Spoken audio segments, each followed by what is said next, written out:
మంత్రి వివేక్కి సొంత జిల్లాలో చేదు అనుభవం ఎదురైంది. మంచిర్యాల జిల్లాలో జనం నిలదీసినటువంటి పరిస్థితి ఉంది. రెండేళ్లైనా కనీసం రోడ్లు కూడా వేయలేదని మంత్రిని అడ్డుకున్నారు క్యాతనపల్లి మున్సిపాలిటీ ప్రజలు. నిరసన తెలిపినటువంటి ప్రజలతో దురుసుగా ప్రవర్తించారు మంత్రి వివేక్. డీసీసీ ప్రెసిడెంట్ రఘునాథ్ రెడ్డి, మంత్రి డీసీసీ అధ్యక్షుడి తీరుపై ప్రజలైతే ఆగ్రహం వ్యక్తం చేస్తున్నటువంటి పరిస్థితి ఉంది. రైట్, ఇక దీనిపై మరిన్ని అప్డేట్స్ మా కరెస్పాండెంట్ సతీష్ అందిస్తారు. సతీష్, అసలు అక్కడ ఏం జరిగింది? ప్రజలు మంత్రిని నిలదీయడానికి గల కారణం ఏంటి? ఇతరత్రా డిమాండ్స్ ఏమైనా చేస్తున్నారా, లేకపోతే ఓన్లీ రోడ్డుకు సంబంధించినటువంటి ప్రధానమైనటువంటి అంశమేనా? అప్డేట్స్ ఏంటి? అంటే ముఖ్యంగా ఉమ్మడి కరీంనగర్ జిల్లాలో పెద్ద ఎత్తున మున్సిపల్ సంబంధించిన సీట్లు తెచ్చుకోవాలని చెప్పి కూడా ఇప్పటికే రేవంత్ రెడ్డి ఆదేశం చేశారు. దాంట్లో భాగంగానే అయితే క్యాతనపల్లి మున్సిపాలిటీ ప్రజల దగ్గరికి, అలాగే అభివృద్ధి కార్యక్రమాల కోసం అక్కడికి వెళ్ళారు. సో ఈ నేపథ్యంలోనే అక్కడ అంటే ప్రజలు దాదాపు అందరూ కూడా అంటే వచ్చి 2 సంవత్సరాలు అవుతుంది. అసలు గవర్నమెంట్ రాకముందుకు చాలా విషయాలు చెప్పారు, దానికి సంబంధించిన ఏవి కూడా సక్రమంగా రావట్లేదంటూ అక్కడ ప్రజలు వ్యాపోతున్నారు. ముఖ్యంగా ఈ రోడ్లకు సంబంధించి ఏదైతే ఈ గల్లీలో రోడ్లు ఉంటాయో దానికి వార్డులకు సంబంధించి రోడ్లు ఇప్పటి వరకు ఒక్క రోడ్డు కూడా వేసిన దాఖలాలు మన నియోజకవర్గానికి, మన ఉమ్మడి కరీంనగర్ కు మీరు మంత్రిగా ఉన్నారు, అసలు పొన్నం ప్రభాకర్ మంత్రిగా ఉన్నారు. సో ఇవన్నీ జరుగుతున్నాయి. మరి ఎందుకు నత్తనడక సాగుతుంది? ఎందుకు ఇది వరకు ఒక్క రోడ్డు కూడా వేయని పరిస్థితి ఉంది? పథకాలు కూడా సరిగా అమలు కావట్లేదు అంటూ కూడా అక్కడ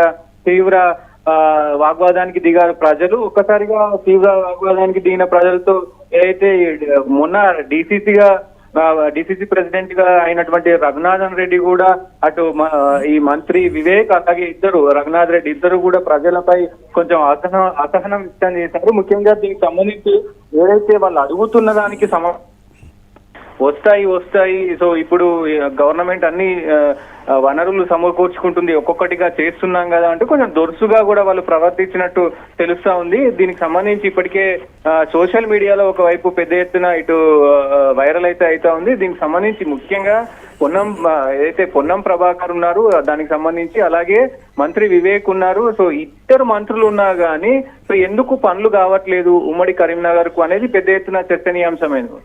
ఎస్, అంటే వర్గ విభేదాల కారణంగానే అక్కడ ఆయా నియోజకవర్గాల్లో పనుల్లో జాప్యం జరుగుతోందనేటువంటి మరొక అంశం.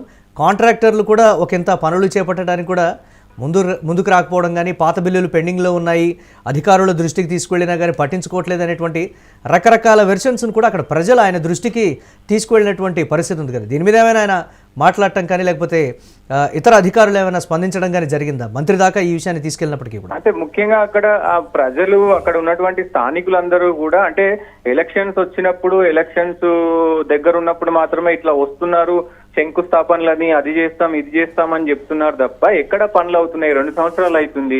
ఇప్పుడు మున్సిపల్ సంబంధించిన ఎన్నికలు ఉన్నాయి కాబట్టి మీరు వచ్చి శంకుస్థాపనలు, రోడ్లు ఎలా ఉన్నాయి, పనులు ఎలా ఉన్నాయని చూస్తున్నారు తప్ప నిజంగా మీరు ఆ ఎన్నికల్లో హామీ ఇచ్చినప్పుడు కానీ లేదా అంటే తర్వాత కానీ మీరు వచ్చి ఎందుకు అసలు నియోజకవర్గం ఎలా ఉంది, ఊరు ఎలా ఉంది, దానికి సంబంధించి వార్డులు ఎలా ఉన్నాయి అనేది, డ్రైనేజ్ సంస్థ ఎలా ఉంది అనేది, ఆ లైటింగ్స్ అనేది ఎలా ఉంది అనేది ఒకసారైనా అధికారులతో మాట్లాడుతున్నారా? మీరు ఇటువైపు వచ్చే ప్రయత్నం అన్న చేస్తున్నారా? రాజకీయ లబ్ధి కోసం కాకుండా ప్రజల శ్రేయస్ కోసం ఎందుకు పనిచేయట్లేదు? ముఖ్యంగా మీకు ఏదైనా గొడవలు ఉంటే మీరు మాట్లాడుకొని ఇది చేసుకోవాలి కానీ మీరు అంటే మంత్రివర్గంలో ఇద్దరు దానికి సంబంధించి అక్కడ కూడా అంటే ఆ వర్గం ఈ వర్గం అని చెప్పుకుంటూ కూడా పెద్ద ఎత్తున కొన్ని విభేదాలు అయితే నడుస్తున్నప్పటికీ కూడా సో మరి చూడాల్సిన అవసరం అయితే ఉంటది. దీనికి సంబంధించి మరి మున్సిపల్ ఎన్నికల్లో మరి ఎట్లాంటి తీర్పు రాబోతుంది ఏంది అనేది కూడా చూడాల్సిన అవసరం అయితే ఉంటది. ఏదేమైనప్పటికీ ఈ ఉమ్మడి కరీంనగర్ జిల్లాలో సో ఈ వర్గపోర్ అయితే ముదురుతుంది ముఖ్యంగా వర్గపోర్లో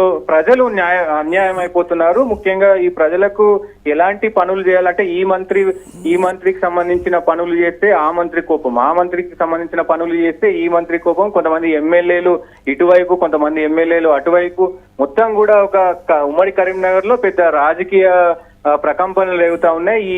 దీనికి సంబంధించి కూడా పెద్ద ఎత్తున సోషల్ మీడియాలో అటు రాజకీయ వర్గాల్లో కూడా పెద్ద ఎత్తున చర్చనీయాంశంగా మారింది. Right, thanks for updates Satish. ఇక మంత్రి వివేక్కి సొంత జిల్లాలో చేదు అనుభవం అయితే ఎదురైంది. మంచిర్యాల జిల్లాలో జనం నిలదీసినటువంటి పరిస్థితి ఉంది. 2 ఏళ్లైనప్పటికీ కనీసం రోడ్లు కూడా వేయలేదని మంత్రిని అడ్డుకున్నారు క్యాతనపల్లి మున్సిపాలిటీ ప్రజలు. మనం విజువల్లో యూటీవీ స్క్రీన్ మీద ఎక్స్క్లూజివ్గా చూస్తున్నాం. నిరసన తెలిపినటువంటి ప్రజలతో మంత్రి వివేక్ అలాగే డీసీసీ ప్రెసిడెంట్ రఘునాథ్ రెడ్డి దురుసుగా ప్రవర్తించారని కూడా అక్కడ ఉన్నటువంటి స్థానికులు చెప్తున్నారు. మంత్రి డీసీసీ అధ్యక్షుడి తీరుపై ప్రజలు తీవ్ర ఆగ్రహం వ్యక్తం చేస్తున్నటువంటి పరిస్థితి ఉంది. సొంత జిల్లాలో రోడ్లకు సంబంధించి మీరు పట్టించుకోలేదు, ఇంకా తెలంగాణ రాష్ట్ర వ్యాప్తంగా మీరేం చేస్తున్నారు అనేది కూడా వారు చెప్తున్నటువంటి మాట. ఎన్నికల సమయంలో మీరు వచ్చినప్పుడు మీరు ఇచ్చినటువంటి వాగ్దానాన్నే మేము అడుగుతున్నామని కూడా వారు ప్రధానంగా చెప్తున్నటువంటి పరిస్థితి ఉంది. ఈ ఎదురైనటువంటి ఈ చేదు అనుభవంతో ఉన్నట్టుండి అధికారులు కావచ్చు, మంత్రి వివేక్ కావచ్చు, ఉన్నట్టుండి అవాక్కైనటువంటి పరిస్థితి అయితే ఉంది. ప్రజల నుంచి ఈ స్థాయిలో వ్యతిరేకత కానీ, తిరుగుబాటు కానీ, లేకపోతే వారు ప్రశ్నించేటువంటి పరిస్థితి కానీ అక్కడ ఉంటుందని అయితే వారు ఎక్స్పెక్ట్ చేయలేదని కూడా చెప్తున్నటువంటి బ్రేక్ న్యూస్ చూస్తున్నాం.